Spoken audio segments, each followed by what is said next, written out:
is the Levels Network. I'm Justin Horo, joined by the Triple OG, Willie Mason OG. I said I wasn't going to start with it, but we have to. Yeah. It's the biggest news in sports. And we normally just talk rugby league, but we have to talk Luka and Anthony Davis. And look, let me just preface, for anyone that's tuned in, we spent a little bit of time on this. We are not basketball experts. We both love the game. Yeah. And it's a huge trade that has sent shockwaves around the world. Basketball is a global game. I thought it was a G-up. I thought it was a G-up. I thought it was a G-up. A lot of people thought it was a G-up. It makes sense if you're Dallas. Like, I fucking hate to play with Luka Doncic. Doesn't play defense or anything. If you fucking look at the game as a purist, look at it, I'm not a purist or anything, but he doesn't play defense. All he wants is like, gets the ball like 40, 50 times, jacks up shots, gets massive like points and everything, plays no defense. Fucking all the superstars play defense. Come on. And AD's a better, I'd like AD and Kyrie, that's a fucking problem. Well, the thought process behind it sort of makes sense. He doesn't help LeBron out, sorry. Losing a superstar. Look, there's so many layers. You rattle off a lot of stuff. Yeah, I just look at that and go, because I've been following Luka since he got here. I'm like, he puts on weight every preseason. Looks like he doesn't give a fuck most of the time. Comes back out of shape, and then he plays. He's a mad basketball player. He's only 25. Hopefully, LeBron can rub off on him in a good way without being a professional, like day in, day out, week in, week out, everything like that. 82 games, and he can go like that. You know, because he's 25 years old. AD's 31. So you got to think, okay, well, maybe he can get into LeBron's world and then take over as the new king. Right? That's what I think. LeBron would have fucking spoken to the Lakers, which he didn't fucking know anything about. LeBron didn't. So all that makes sense. But I'm just like, it makes sense with Dallas trading him because they're probably fucking over him. Yeah. There's so much to unpack. I will say there used to be concerns about the Joker and his weight 2 or 3 years ago. Then he wins the championship and 3 MVPs. He's still very similar in weight. Like he lost a little bit of weight. Bigger. He looks like he's trimmed down. Looks like he gives a fuck, right, Luka? A big part of it for Dallas was and even for Luka, how frustrated he got in the finals last year. So he was constantly harassed by Drew Holiday and Derek White and all those. And then also on the flip side, they attacked him defensively because it isolated and fatigued him. So there's a number of factors. That's the thing. That is the reason they're like, well, if they've probably been having these conversations. He'll get the super max, right? Fucking he could have got the super crazy. So they're probably no. I'm just saying, like, this is the negotiations that's been going on. He's like, the Mavericks probably going, no, fuck this. Give him 5 or 6 years. He still comes back out of shape. It still takes him a while. He gets to the finals, he gets blown out, can't play 7 games, like he fatigues, his hamstrings, soft tissue injuries, which means you're fucking overweight. Dude, you're getting paid fucking $50 million a year. Come on. I like it. Anyway, how's your weekend? Fuck it.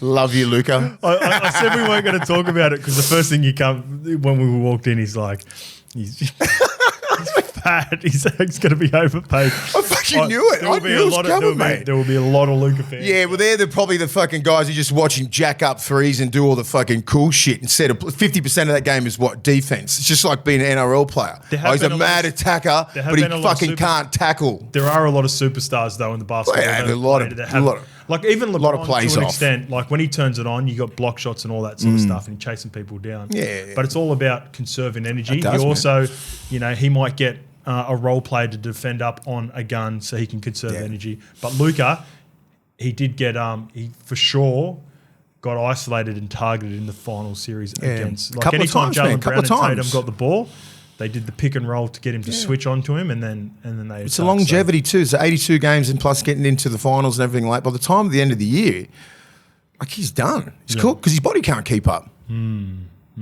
Best ability is availability, and he's not available. Not available. He's available, but he's not at his peak. Where most of these guys, they time it like that. He was also he's overweight. He didn't have a really good roster around him for a long time. That was the biggest knock on the Mavericks about surrounding him. You got Kyrie. Kyrie's helped him out a little bit, got him to the finals last year. But like you said, he's like 10 kilos overweight, I reckon. Probably that. I reckon if he did that, if he come back this year looked that sharp and was fit running up and down, because he's 6'8", he's a big bastard, man. The point you said about LeBron training with him and getting him, hopefully that makes him go next level. Oh, if he was consistent with that, you're right. Like that's because I'm thinking who would have been his OG at Dallas when he got there. Dirk's fucking at the end of his career. Like he had one more year, 1 or 2, and then he was out. That's a good OG though. Dirk was but I'm not sure about Dirk's. I don't know, but he's a gun player, but I'm not sure about the work ethic. Look at LeBron, 20 years of like that work. LeBron's in his own stratosphere when it comes to that, so you can't compare LeBron to anyone. But Dirk's a pretty good OG. Yeah. He would be, but I'm just saying work ethic. I'm not sure. How was your weekend? Good. Mine was good. I went to fucking. You been to the reptile park, Gosford? Neither. I thought I had. I've seen it all the time. Drive past. Sorry, I thought I had, and I walked in and went, I've not been here before. Yeah. I went to old Sydney town back in the day. Fucking dinosaur-looking thing on mad. It's mad. On the mountains when you're driving past. It's great. It's cool as hell. Yeah. So I think this is pretty funny. I think obviously people like the guy who was the head trainer and he was feeding the croc and fucking milking like King Browns and shit. I'm like, fuck. Thing with me and animals, like I've done a lot of things with animals. I've swum with sharks in a cage. Yeah. I've swum with a big saltwater crocodile, JT and I, up in Darwin in a fucking plastic cage, right? Yeah. I'm not fucking touching him. Yeah. Anyway, so he goes, how you going, Willie? Nice to meet you. His name was Billy, fucking legend. Shout out to Bill. He goes, had a bit of a chat and he goes, do you want to come and milk a snake? I said, me? He goes, yeah. He goes, I said, fuck no. Straight away. It wasn't even a fucking think about what milking a snake. I'm not going to be milking a python, am I? Yeah. It's going to be a venomous snake. He goes, I'll help you. How? Yeah. I don't trust I don't trust this hand either. Yeah. The claw hand. I don't trust this. The nerves are all dying. So I'm like, nah, man, fuck that. He goes, and he thought I was joking because I think they must assume that I fucking just. Yeah, you know, because I said, nah, man. I said, I'm PTSD about my brother when I was younger, like Les, Big Les, picking up fucking brown snakes when we were younger, red bellies, throwing them at me, funnel webs and shit. Fucking. Yeah, that doesn't interest you. I won't milk a cow, let alone a fucking snake. Yeah, milking anything doesn't interest you. It's so dangerous. He did it in front of everyone and I watched him. Fucking King brown snake was massive, right? He got it out in his hands. I was like, oh, that looks so cool. You know, like family loved it and everyone was just like, that looks cool. And I'm like, there's no way in the world. I said it to Claire, I said, there is no way in the world I would ever do that. And right at the end, about 2 or 3 hours later, when I was just about to leave, he goes, do you want to milk a snake? I went, fuck no. That was exactly the answer. Like, fuck no. I'm going home. But I loved it, mate. It was great. I'd be less worried more because I think in a safe setting, you think they'll look after you. It just feel invasive. Like, it doesn't interest me to milk a cow, milk anything. No. Nothing. Milk a woman. Nothing. Can you milk me, Greg? Milk a cat? I can't milk a cat. Milk a cat. What's that from again? Fucking to meet the Fockers. It is too. That's right. That's what so I appreciate it because he must have thought like Willie's at a reptile park. He must love snakes and shit. Yeah. Well, the young fella loves everything like that. It was mad. We had the best day. Appreciate it, Bill. Yeah. But wrong person. Yep. Were you at Manly when they brought those? Yes, that big fucking stupid snake in. Guess what? They come in. Guess whose neck it's around? Yeah. Mine. Oh, you did it? Yeah, I'm in there. I got a picture with it as well. I fucking hated it. It must have been us too. I hated it. Someone else, yeah. But they all come in because I'm fucked because of my size. They think, he's not scared of anything. Not that I'm scared of anything. Scared, but I just don't fucking like snakes. I'm with you. Yeah, that was just because of like the setting. They had a couple of people there. It's a python. It can't do much. It's that big yellow thing. When animals attack, I've watched that a heap of times. Yeah. I was watching this guy feed a croc. Right, it's about a 6-meter croc called Elvis. I'm like, that thing wants to kill you. Mate, what you did with JT in the cages. Yeah, we're in the cage. Yeah. So I'm not scared of that because you protect it. It's not that. That can go wrong. I swum with sharks as well. Great white sharks down in South Portland. Fuck that as well. Give me milk in the fucking snake over that. Texas, Chris Walker and I swum with sharks down there. Fucking proper big great whites. 3 hours to get out there. That was pretty fucking terrifying. I feel like I just watched something recently where like a cage got knocked. And it opened a jar. When it was clear and he's in the boat on Shark Week, like the shark just bit straight through it. That's just stupid. I'm in a steel cage. Good luck getting into that. Oh, I don't know. But even in that Perspex thing up in Darwin, I think there's a photo on it because we got, I don't know, that was 2010. And then obviously this whole new woke shit started happening. And then they started fucking ripping into it, JT and I. It's cruelty to animals and... Just swim with a big fucking croc. Yeah. In a Perspex like fucking cylinder. Yeah. You're off your head.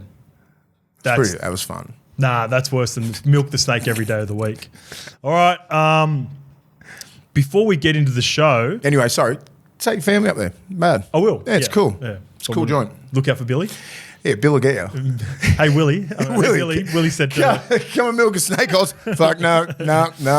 All right, mate, let's crack these cans before we get into the show. These are the new Berry Edition, sugar-free, and they're available at 7-Eleven from early Feb. So these are available now. We are the first official taste testers as well, too, by the way. Fuck yeah. Oh, that's really good. That's nice. That's really good. So this is the Berry Edition. Sugar-free. It's new and it's a limited edition, so it might only be out for a certain amount of time. And Cans are mad. We've got the forest, they're vibey, aren't they? The forest fruits, and they're exclusively in 7-Eleven February, available now at 7-Eleven. Other stores from March, but you can only get them 7-Eleven right now. Oh, that's really good. Fucking hell. That's nice, eh? Mine's done. Now I've just lost my notes, but we'll get back in. We want to go to 2025. We want to go to the Beaches Division. Interesting. And we are open. So, Lukey's put a picture of you in the Shark Tank. In the croc tank. Yeah, you're off your head. At it. That is safe, but still you're off your head. You and JT. So Lukey, I guess we'll put a picture up in the edit. You'll do an edit and put this in. Yes, Lukey. But oh man. Yes. Look at the size of that thing, man. That ain't it, Mase. That ain't it. It's big as you. It's huge. It's got you and JT covered. No. It was like 6.5 meters. Yuck. Yuck. You're off your head, mate. I think we were. All right, let's get into replying from a couple of the podcast shout-outs. So I just want to, again, clarify that when we were talking about podcasts and up-and-comers and, trying to get into the game, we both agreed that there's a place for people that are locked in, love the game, and talking about the game. My point was it's harder for the guest side of it if you are going to get the guest without a profile. By no means do I think it's impossible, but I just want to get that out because there was a couple of messages about podcasts that are doing well and people that a couple of people DM me, and then also in the comments. If you're starting a channel, not to say that it's easy as well, to get to the Gurus, to get to the Roasties, to get to the Levels Network or whatever it may be. But I just think it's going to be harder to guest podcasts in this day and age. It is. With so many more podcasts and talking purely footy, like you said, and being a student of the game. I think people, ex-players, current players will respect, you'll have to have a couple of years in getting out content, and people need to respect your content and go, okay, well, he's a very, very astute sort of person. He knows the game. He doesn't disrespect the game. Respects the game. Respects players.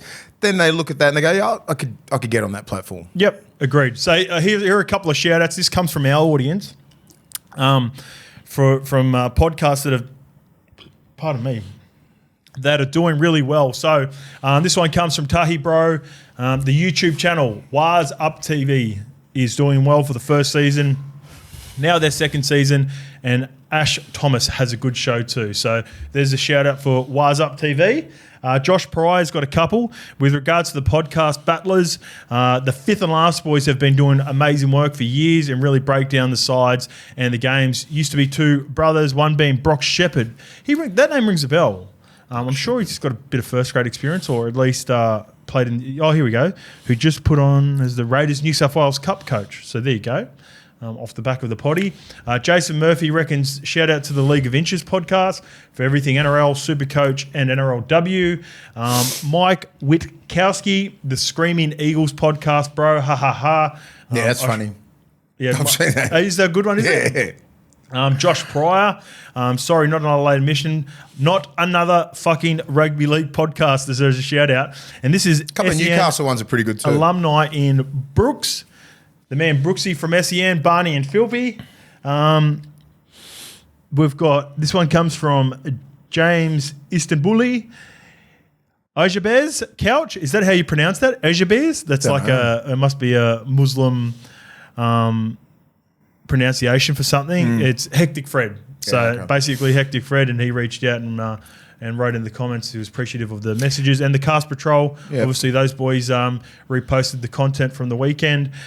P Money goes, hey gents, Killer Potty, the Uncles podcast is a great up-and-comer, a couple of Papua New Guinean boys who share their experience of life in Australia and interview some of PNG's best. They've also had some PNG Rugby League players on, and we'll have some great insights and thoughts into this new NRL team. The next episode is also set to feature arguably the greatest PNG player of all time. Would love to hear your thoughts as to whom that might be. Keep in mind, boys. Who do you reckon? Late 20s. I'm going Adrian Lamb. Adrian Lamb would be. I think he is. If you look at stats and like what he's achieved. Him and Marcus Bai. That's it. I would say is Marcus Bai. Is Marcus Bai Papua New Guinea? Is he? Yeah. I would say Stanley Genne. He'd be up there. Paul Ayton. When you think Paulie Ayton's up there, he also says shout out to Timmy Cossins, the GOAT NRL content creator as well. So P Money, agree with that. Timmy Cossins, a friend of the show. I would say. In terms of like, I think a guy who represented him for a long period of time, like Adrian Lamb, I'm sure did play at times, but he's almost like the stories of Stanley Genne going, or Gene, or how you pronounce the last name, going to the UK, being completely completely oblivious. They're legendary. The lifestyle and acclimating to the Super League, I reckon would be up there. Good friend of mine, Keith Peters, he played like lower grades out at Penrith. He captained the country at one point. Okay. When we ran into the PNG team up there, they loved the potty. Yeah. I reckon half the boys were sort of looking at me as we were like, after the game, we had a chat with him and Rod Griffin, a guy who plied his trade in the New South Wales Cup a lot and played a whole heap of Queensland Cup. He was the coach of him, and the boys were just stoked to be around NRL quality players. But also, like, a number of them were like, love the podcast, bro. Love the podcast. So love it, there's definitely a space. And with this new team that's coming in. Oh, huge. It's going to be huge for the country. Yeah, whoever gets in there. They are absolute diehards. It's their number one sport. Yeah. Just a quick one on the podcast with new podcasters. Don't get in it for money. You know what I mean? Good point. Don't get in good it. Shout. Just don't get in it to try and make a quick buck. All right. If you love the game and you want to commentate on the game, do it. Then, if you're good and you're successful, then the money will come. Don't try and chase. Don't try and think that podcast is easy cash and everything like that, because most of these guys will be making nothing. So like, don't get in it for the love of the sport. If you love the sport, you get in there. You want to talk. This is a beauty about podcasts. You don't have to be on channel 9, channel 7, Fox or anything like that to have your point of view. You can just get a camera up and put whatever in and upload it to anything, and then people will hear you, right? So just do it for the right reasons. Yeah, good shout. And another Nigel Vungan got a mad potty. The Village. Yep. Love Nigel, he's my OG, man. I love that guy. He's just got a whole different perspective on life. He's got so many good nuggets. He's got so many, mate. I love that man. He's got so many good nuggets that the average fan and NRL fan would for sure love hearing some of them that he's got, but a lot of ex-players can relate to what Nigel's and the stories that. So respected too in the game, and he's just like the OG of OGs, and everyone loves him. But he's got a really good podcast going. Yep. All right, this one's from Corey Brown. Let's get to the replies. Hey, boys, L1 from day one here. Massive Manly fan. Can't believe no one represented last week in the comments. The main thing I've been hearing discussed around Manly is the amount of quality and form between Turbo, Lehigh, Talau, Saab, Garrick, outside backs. It is just about the best in the NRL. In some ways, it feels like a bit of a Titan spine kind of roster issue where someone quality is going to be left out. I think everyone... Siebes included is having headaches in what the backline, including Siebes, is having trouble in what the backline is for round one, especially after the year guys like Lehigh Hopewadi and Tommy Talau had. However, I think the main thing to remember is Turbo and the very likelihood he misses time at some point this year. We saw that last season. We can win games at fullback with Lehigh. And I guess the summary of it is cheers, boys, but also... Tommy Turbo's been injured, so it's a good problem to have. In saying that, my only pushback, and Mase, you'll appreciate this as well, is having the luxury of choice at position is good for the team. That one player that misses out, that's first grade quality, that has to sit out a certain amount of games until a guy like Tommy Turbo gets injured or potentially Brimo gets injured because they have been injured in the past. You're going to have a guy of NRL quality who's sitting there going, I should be playing week in, week out. And managing in that is not as easy as being a fan and just going, oh, this is cool, we got him for backup. Just works out. No. That's if you're an NRL caliber player, you fucking, in your head, I should be playing NRL. Nothing less. And as iron sharpens iron all the time. So imagine how hard Sabi, Garrick, Lehigh Hopewadi, Cola. Imagine how good that back five's going against each other. And knowing just right now when they're playing against 13 on 13 or left on right, like, oh, I'm not even in the starting side. You know you're not in the starting side. Who do you think's safe out of them? Fucking no one. I'm with you. I'm no one. Like Ruben Garrick, I think even if he trials shit and it's going to go off trial form. This is this is as easy as Siebes can put it. Whoever trials the best will get the spot. There's no name. I mean, obviously Tommy and all, Turbo, just quickly, do whatever you want. Quickly, yeah. I think Saab's missed a lot of time with ankle injury and he's in doubt. So that could help the boys that are playing. But if they were all fully fit, I think it would.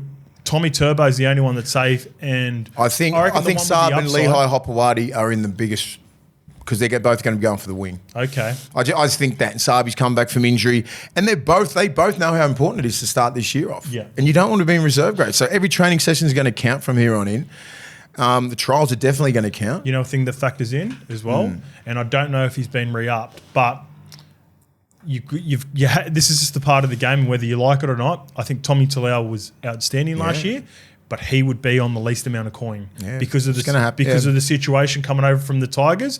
He would have had a prove it year at Manly. Now he did that, and I love Tommy Talau, and he's a part of my best back line. But if it comes down to purely a costing, if Sabi's on 600 or 500 or something, he'll get the nod. You got Saab and Garrick, I think, would be on more money. So therefore, I think that puts him in front of him. Just to begin with, it will be a money thing. If it comes down to that, the higher ups. Kohler got re-upped.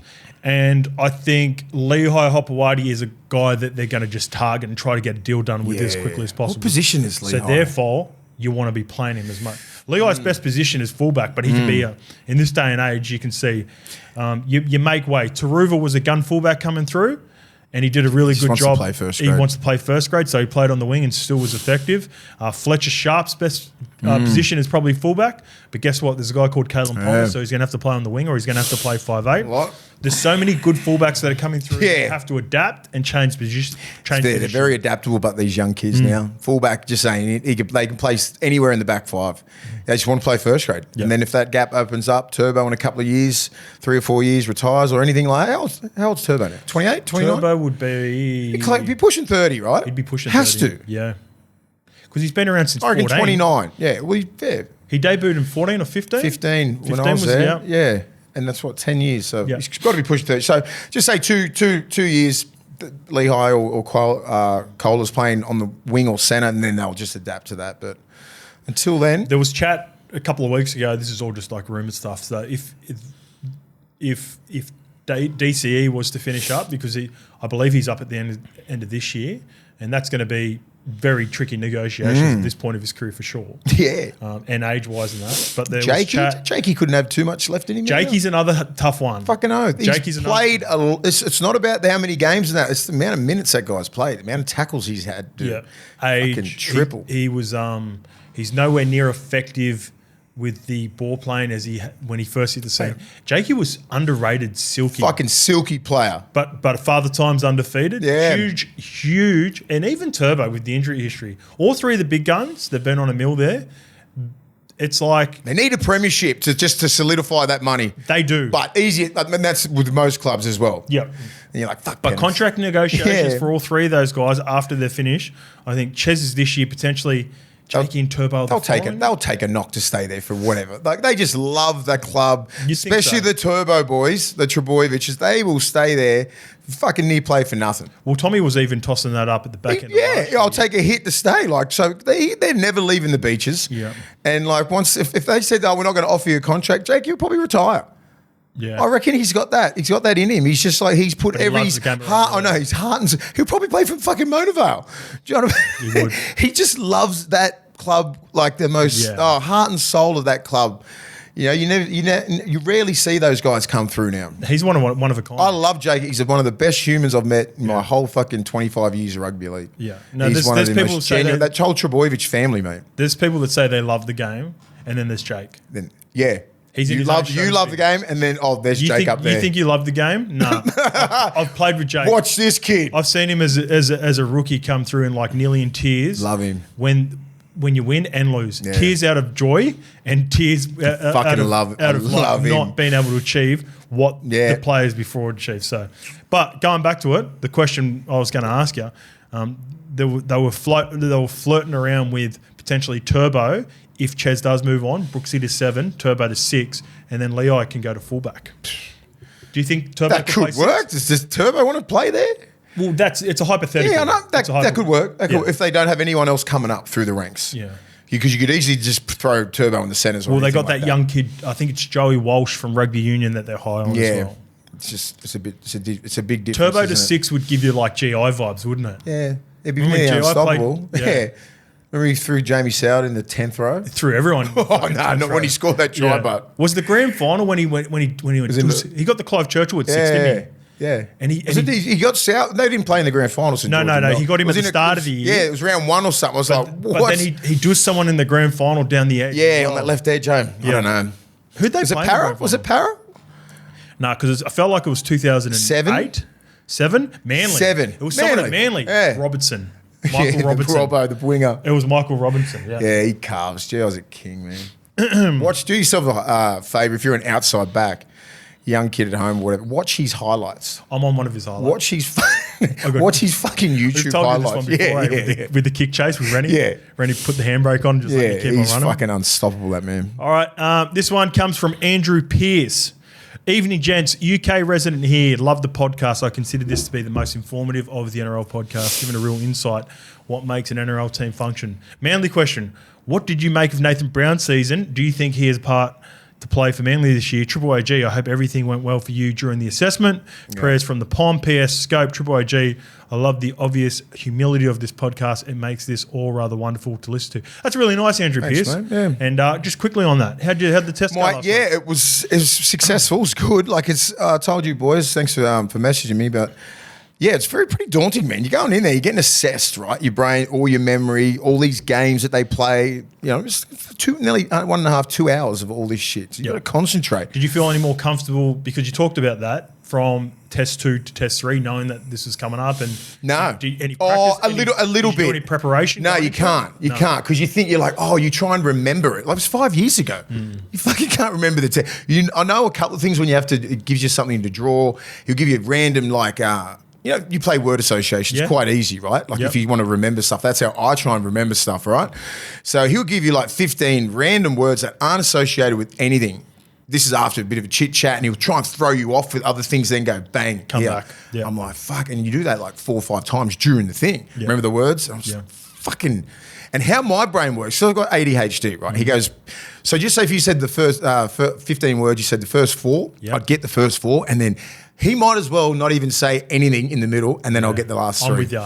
I'm like, why is it like that? I always ask, he goes, that's the deficit that you have. He goes, but when all the other things, all the other memory tests, when I'm drawing and everything like, he goes, because you're fucking hyper focused on shit. Gotcha. You would advance in that. Okay. He goes, but the memory stuff, like remembering words, he goes, that's the deficit. I said, it's fucking hilarious because I know what I'm like, right? I know because I've been aware of it for over 20 years.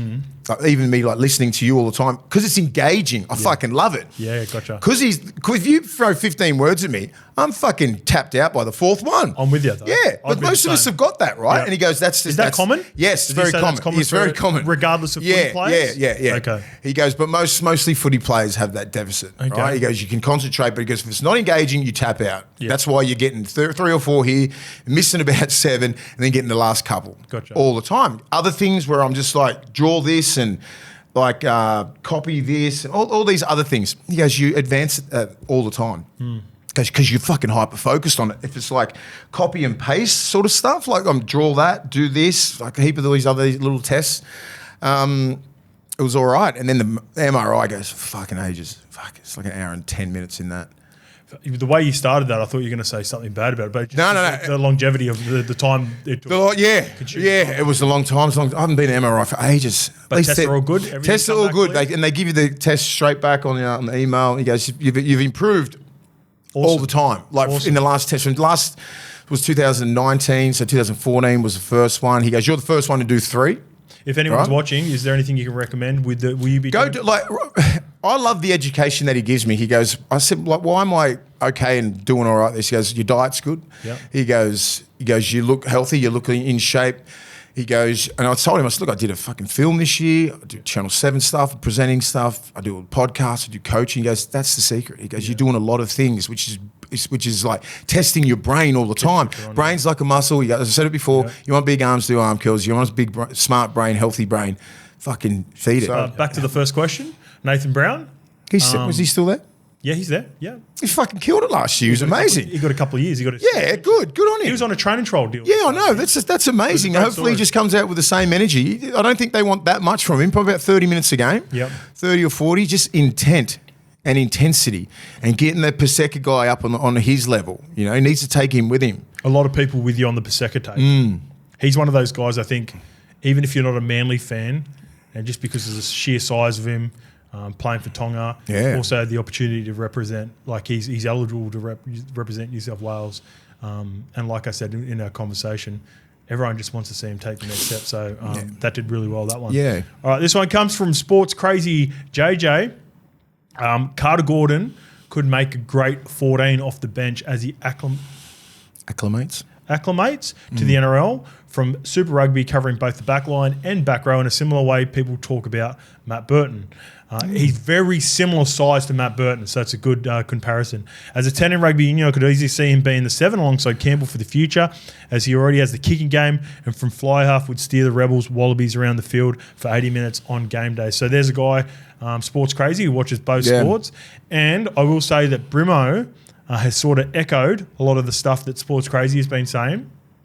That he's just been popping up anywhere in the back line, basically, at training. He'd be the 14 then, wouldn't he? He's playing he could be, yeah. He's playing multiple positions, and I don't mind. I don't hate the shouting.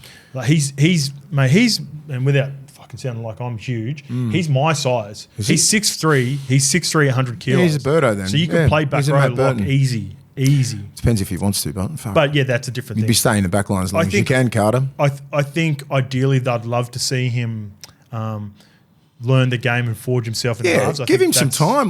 Give leagueies who go to union, give those guys some time. Same as on the way back over here. God, it's probably harder switching from union to league. And he could be a guy that could be, we talked about the centre position. He could be competing. Actually, it wouldn't be. Do you reckon it'd be harder switching from union to league or league to union? League to union, it's way more little variables in the game. Probably physically harder in league because it's just fucking north-south, just me versus you. Mentally would be harder going from league to union. But league to union, there's a lot. Depends if you're a forward, like the fucking scrums and line-outs, it's nearly impossible. Did you see Valence Tomatoes just taking it to the house from fucking in his in-goal line? How good's that? In Japanese rugby. What the So good. They'd be petrified of him. He is suited to that. He will. The chat, yes, I say he's never coming back. No. If he jags a French deal, he'll be just carving him up over there. He's built for. Was he 12?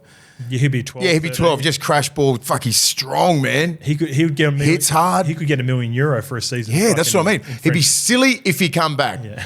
I'll be fucking calling. Don't you dare come back. And the problem with Valence is just the conditioning side of it, where you just week in, week out getting targeted.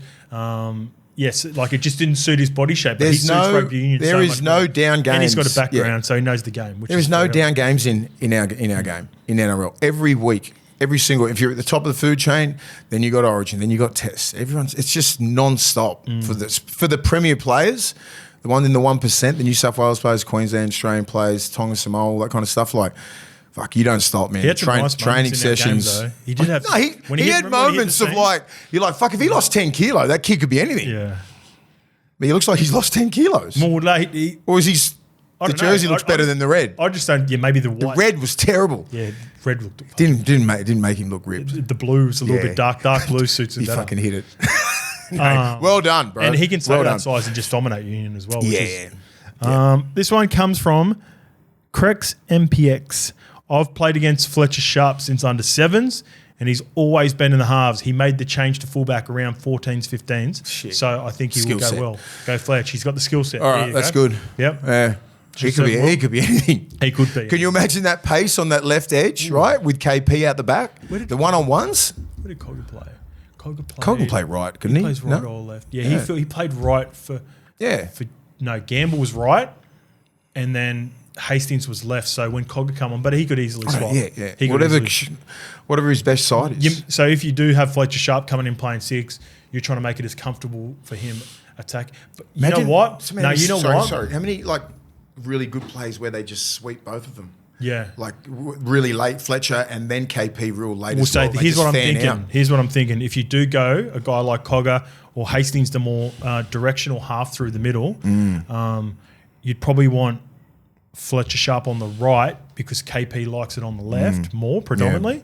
So then you could get to a middle of the field position and have Jack Cogger sweep either way with either Fletcher out the back or KP out the back. Yeah, just to even the side up because they don't respect.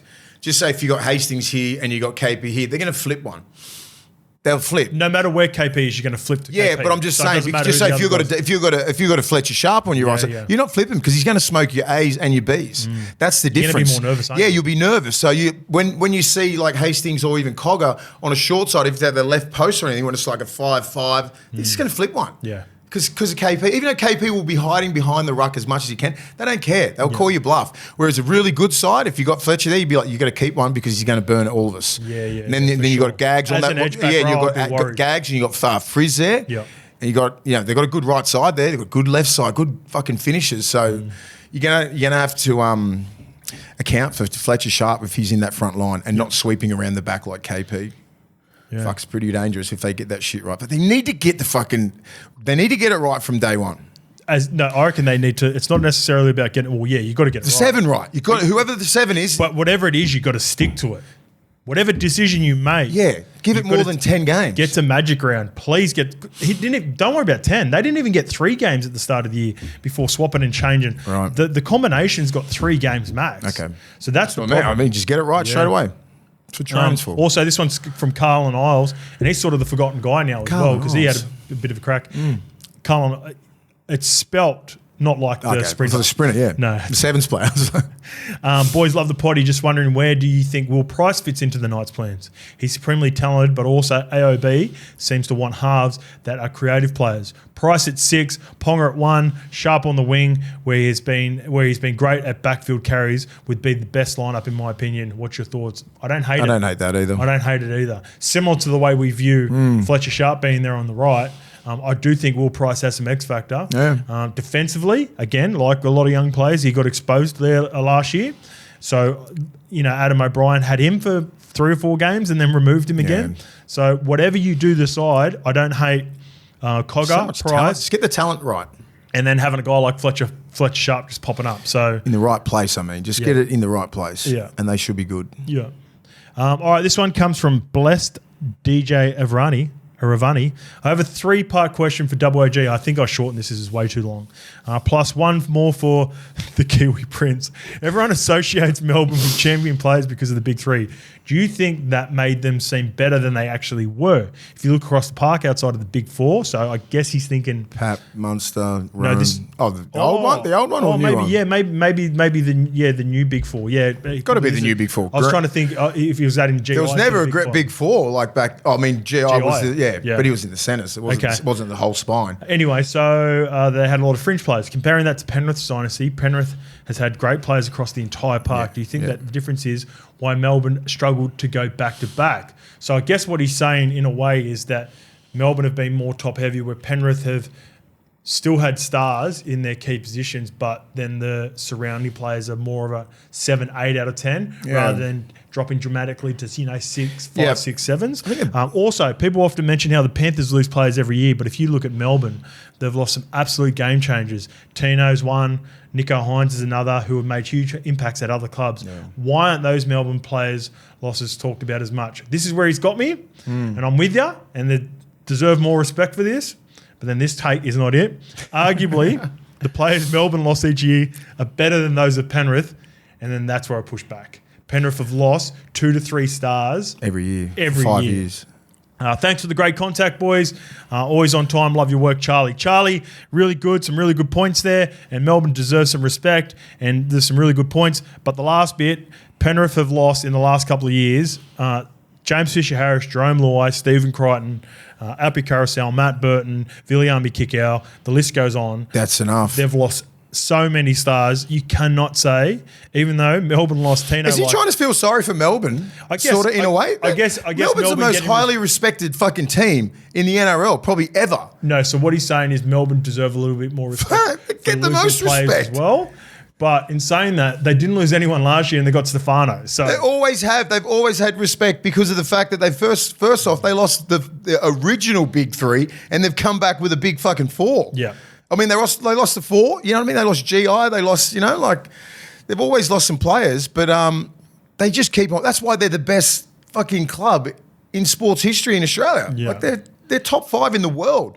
Even though Penrith have won, obviously, the dynasty, there's...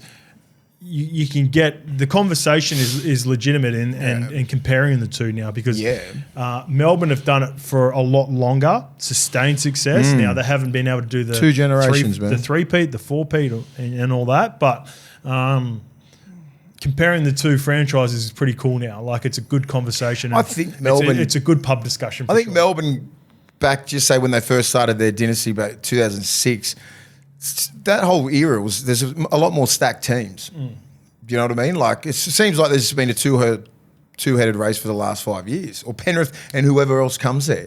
Where before Melbourne was playing against some fucking proper teams in that for 20 fucking years. If we're going to go down the pub argument for this, I would say might not necessarily be that there have been lesser quality teams, that just Penrith have been so good that they've beaten up on everyone. They've made teams that could have maybe been that. I think that I look at it both ways as well. You know, that could. Did you agree that could? Yeah, I'd say Penrith's just a way better than everybody else, and they need to catch up. Yeah, and they're not. Maybe I've said that Penrith will come back a little bit to the pack, but I still think they're still going to make a minimum prelim or grand final. That's Penrith coming back. And that's Melbourne coming back a little bit too. They're still top 4. They don't go back. They never fall out of the 8. They're not that. So next week we've got our predictions. We'll be doing our predictions. Top 8 will be hard to pick. So Melbourne, I'm going to stay away from negativity this year. So what we're going to do, you killed it last year with, did you get try score and points? Yeah, I did. And fuck, how did I get that? That played well too, by the way, with our partners at the tab. Got to listen up, guys. There's some nuggets there. What we're going to do is we're going to go grand final winner, minor premiership winner, top try scorer, top point scorer, and I'll add in my little tab multi too for the little juicy multi that we follow. You know, the top 8, top 4, I've got a couple of them. And we're not going to do negativity. We're not going to talk about the spoon. Nah, fuck that. And talking about teams that are going to drop out, that's where all the hate. I don't think we like just say with the spoon, like the spoon's fucking pretty hard to win. Dally M as well. The spoon's pretty. You have to have a really awful season if you're going to win the Dally M. I mean the wooden spoon, right? Tigers have just had a really couple of down years. We don't look at the Tigers ever in the last couple of years and go, spoon.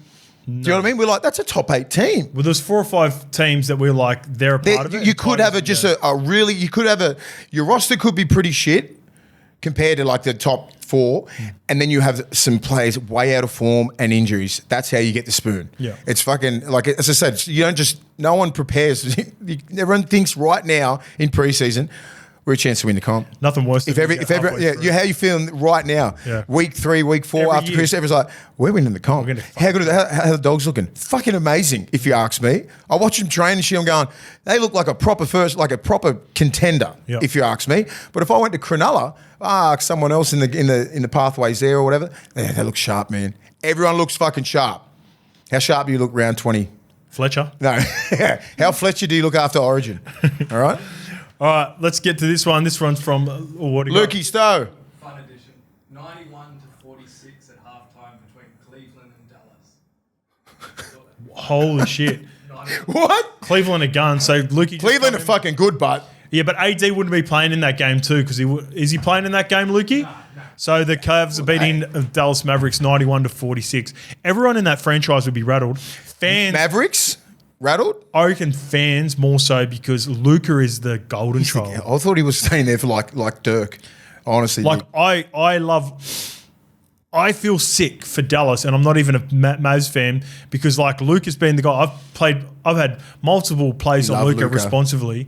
Of course, yeah. For MVP. And he's hammered you all the time. And he's got me. He's ruined you. He's got me. He's been close, but they'll be rattled. I reckon there would be fans protesting and not turning up.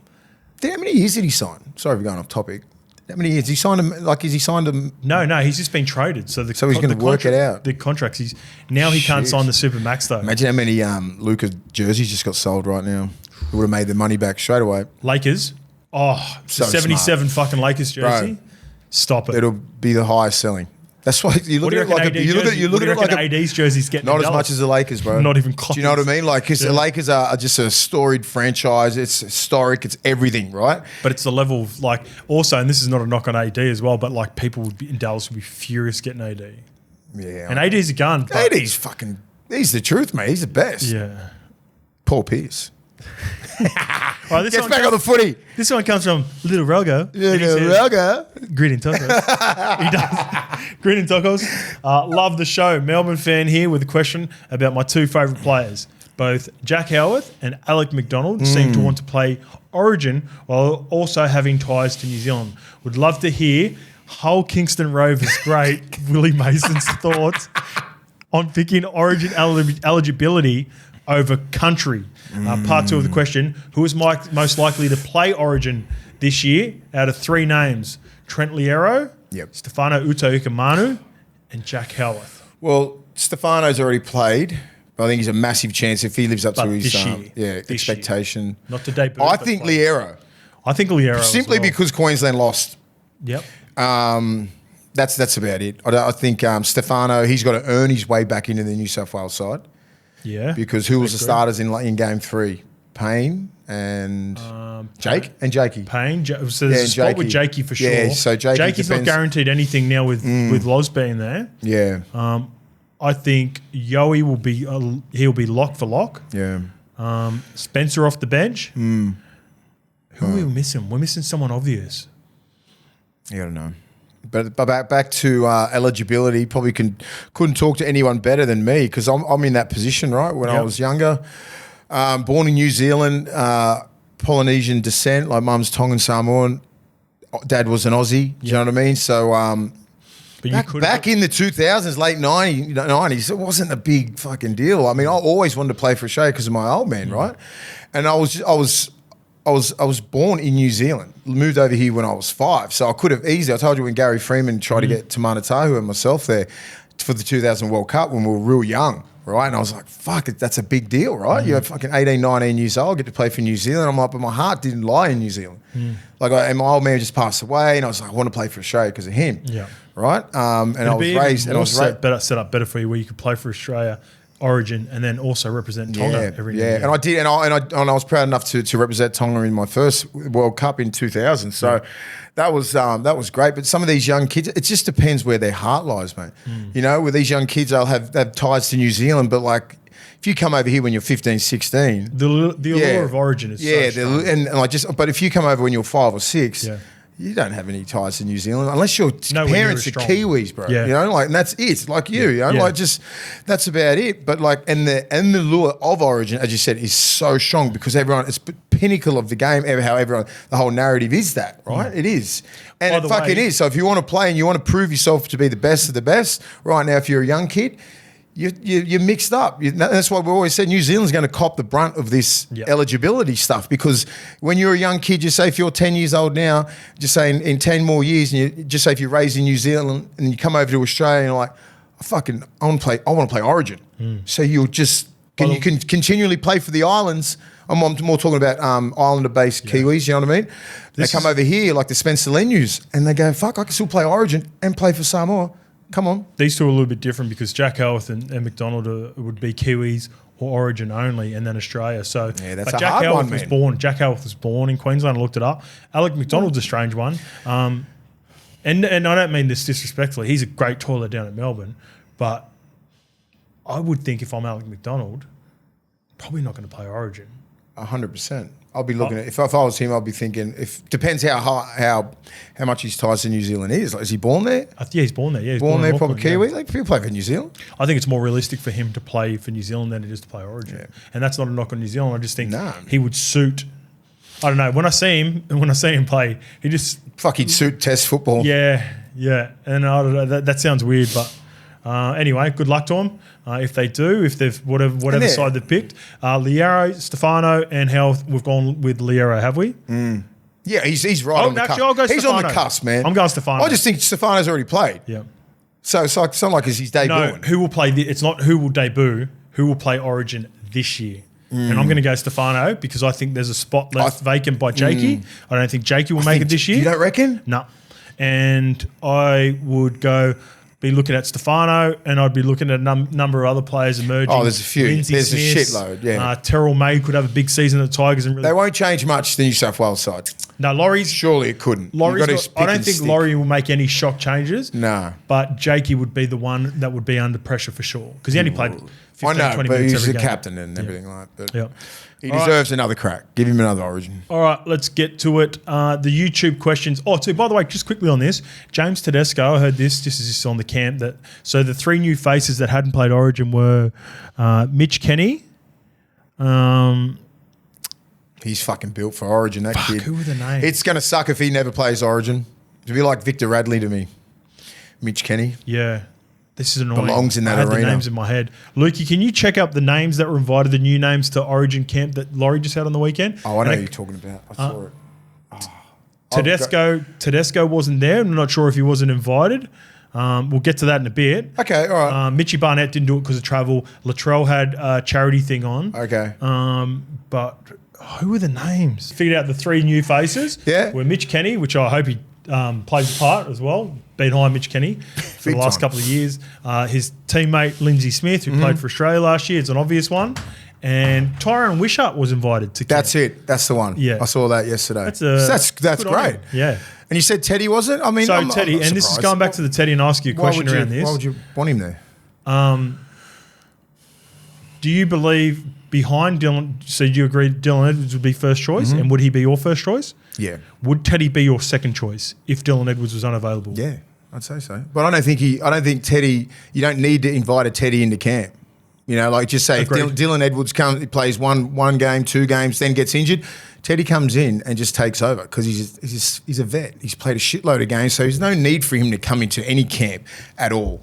You know, and he probably would have had a conversation with Loz. Potentially? Yeah, and they're just like, you know, like I'm not going to invite you into the camp because, you know, because he's a vet in the game. You just don't need Teddy there. Like Teddy's had his moments. He's had his moments in Origin. Now it's Edwards' fucking spot, right? See, well, I think if he loses it, there's only going to because of injury. I think it's a sign that regardless, Teddy isn't a part of his plans. Who's the second one you pick? I think if everyone's fit and available, because of the competition in the centres right now, that potentially you see Turbo or Latrell go to fullback. It'd be Turbo, if anything. So, like, best case scenario, I think if everyone's fully fit, because you've got Stephen Crichton, Bradman Best, Tony Staggs, all these options in the centres, if Dylan wasn't to play, I think you're right. I think Laurie's going to go with most likely Turbo. Yeah. If Turbo's fully fit as option 2. And then you've still got Zach Lomax, fucking Brian Toto, Stephen Crichton. You've got to fit all these players into a back line. Yeah. So I think that potentially. I think that's probably right down that sort of track because I think Teddy's probably gone. I'm all right. I had a fucking great Origin career. Great year 2024. Yeah, it's done. I can front load into training now. It's not that much pressure on me. Look at my season with the Roosters. Like, it's a positive it sucks, but it happens. You can't play fucking Origin forever like Cam Smith. He's an anomaly. Yep. Right? Every other position like the fullbacks and front rows, they all change in about 6 or 7 years. You have your peak and then you sort of go down, another kid comes up. That's just the evolution of the game. And I think Teddy sort of succumbmed to that and gone, whatever, I'm fucking playing with the Roosters. That's it. Dylan Edwards got the spot, man. Too. We're about to get to the Roosters. Yeah. And I'm I so agree with excited that. for the I Roosters. agree with that because of the young guns, the Katonis, the Bradman Bests and the Colas and, the quality of standards. Yeah, the Latrells. Like, Latrell just comes in and, like, if he fucking plays Origin, he dominates. You're going to put Turbo on the right side. You know what I mean? It sucks because these young kids will probably end up finishing their career with about 2 or 3 Origins because of the greatness of a Turbo and a Latrell and the emergence of Dylan Edwards. Yep. No one expected Dylan Edwards to do this shit. He never got when he come through the system. No one thought Dylan Edwards, probably apart from Dylan Edwards, but he come in there, worked his ass off, man. Even 2 or 3 years ago. Fuck, mate, he used to. And a fucking legendary bloke. Because when I met him, I sort of went, because you think, I don't know this kid. I love Teddy. And I met him, I went, fucking love you already. Good, kick ass. Put you on the spot. Who is your 1 and your 2 centres for Origin 1 if everyone available? Troll and Turbo. Yeah, and Dylan Edwards fullback? Yeah. I fucking can't help it because I know what Origin's like and I know how hard it is and I know Latrell is if you haven't known by now, you know now, right? From last year, he's fucking that dude. He's him, right? Pick him at the left centre and shut up about his fucking form. And I'm pretty sure by looking at him, he's switched on and he wants to kill it. So if he's killing at fullback, you put him at left centre. Turbo's killing at fullback, you put him right centre. They're killers, mate. They're strike centres. They just fucking dominate. They dominate that arena. It's very hard to dominate that arena. All right, let's get on to a YouTube question. This one comes from My Eamon. Hey, Levels, I like many, I'm sure, after listening to you guys, I checked out the podcast with Ogre and Rennie on the buy round. Amazing. Yes. I was really fascinated with the core head on a plate where the Bulldogs plate would just go after the alpha of the opposition. Just curious if Mase could elaborate on that. Hope it's a great year for the three of you and the show. Big love. Yeah, head on a plate is before, like, you'd have forwards meetings and you'd play in the whatever team, Penrith, Roosters, Parramatta. It'd be like a Nathan Kalis. It could be like Jason Kalis was one of those guys. Croc, Adrian Morley. So whoever you deem whoever's the biggest threat, yeah, like this dude who, like, you know, like, just say if they were playing us, it'd be Ogre and myself and, like, you know, like maybe Roy Asatasi going at the big dog. Do you know if you were the first team? So this head on the plate went all the way through to Melbourne. We got it. We ended up eventually got it at Manly, and we're like, well, you know, for the, I guess for maybe some of the younger audience at Manly, it was huge for us. So we targeted Sammy Burgess. Just the dominant dude, like, because you got to take the head off the snake, and he's just like, okay, well, if we fucking crush him,